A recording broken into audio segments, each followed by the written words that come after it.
ಇದು ನೋಡ್ರಿ ತೇರಿನ ಮನೆ ನೋಡಿ, ಈ ರೀತಿಯಲ್ಲಿ ಇದೆ.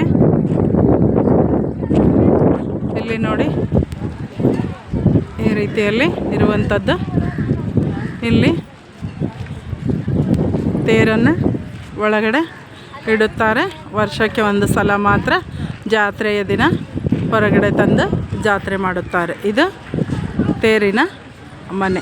ಒಂದು ತೇರಿಗೋಸ್ಕರ ಒಂದು ಪ್ರತ್ಯೇಕವಾದ ಮನೆಯನ್ನು ನಿರ್ಮಾಣ ಮಾಡಿದ್ದಾರೆ.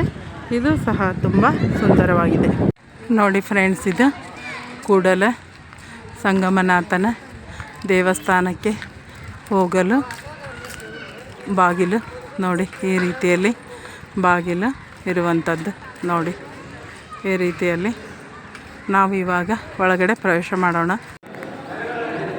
ಒಳಗಡೆ ಗುಡಿಯ ಒಳಗೆ ಪ್ರವೇಶಿಸುತ್ತಿದ್ದಂಗೆ ಬಲಭಾಗದಲ್ಲಿ ಅಕ್ಕ ಮಹಾದೇವಿಯ ಚಿತ್ರ, ಇಲ್ಲಿ ಮೇಲೆ ಇಲ್ಲಿ ನೋಡಿ ಓಂ ನಮಃ ಶಿವಾಯ ಎಂದು ಬರೆದಿದೆ. ಇಲ್ಲಿ ಮೇಲೆ ದಯವೇ ಧರ್ಮದ ಮೂಲವಯ್ಯ ನೋಡಿ. ಈ ಕಡೆ ಬಸವಣ್ಣವರ ಒಂದು ಚಿತ್ರ ಇದೆ. ಹೀಗೆ ನಾವು ಒಳಗಡೆ ಹೋಗೋಣ. ಇಲ್ಲಿ ನೋಡಿ ಒಳಗಡೆ ಹೋಗುತ್ತಿದ್ದಂಗೆ ಈ ರೀತಿಯಾಗಿ ಗುಡಿ ಇದೆ. ಈ ಕಡೆ ಎಲ್ಲ ನೋಡಿ ಹೀಗೆ ಒಂದು ಕೂಡಲಿಕ್ಕೆ ಈ ರೀತಿಯಾಗಿ ಇರ್ತಕ್ಕಂಥದ್ದು. ಬಲಭಾಗದಲ್ಲಿ ನೋಡಿ ಇಲ್ಲಿ ಭಕ್ತಾದಿಗಳು ಕೂಡ್ಬೋದು. ಇಲ್ಲಿ ದೇವಾಲಯ ಈ ಕಡೆಗೆ ಎಡಭಾಗದಲ್ಲಿ ನೋಡಿ ಇದೆಲ್ಲ ಇದೆ.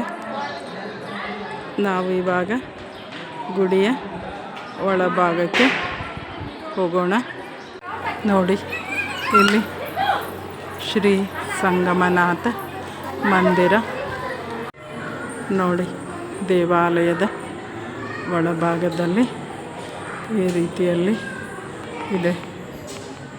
ಮೇಲುಗಡೆ ಈ ರೀತಿಯಲ್ಲಿ ಹೀಗೆ ಕೆತ್ತನೆ ಮಾಡಿದ್ದಾರೆ ನೋಡಿ.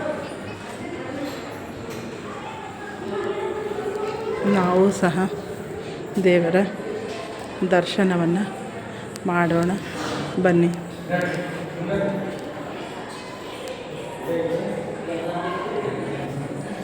ನೋಡಿ ಇಲ್ಲಿ ಸಂಗಮನಾಥನ ಎದುರುಗಡೆ ನಂದಿ ವಿಗ್ರಹಗಳು ಇವೆ.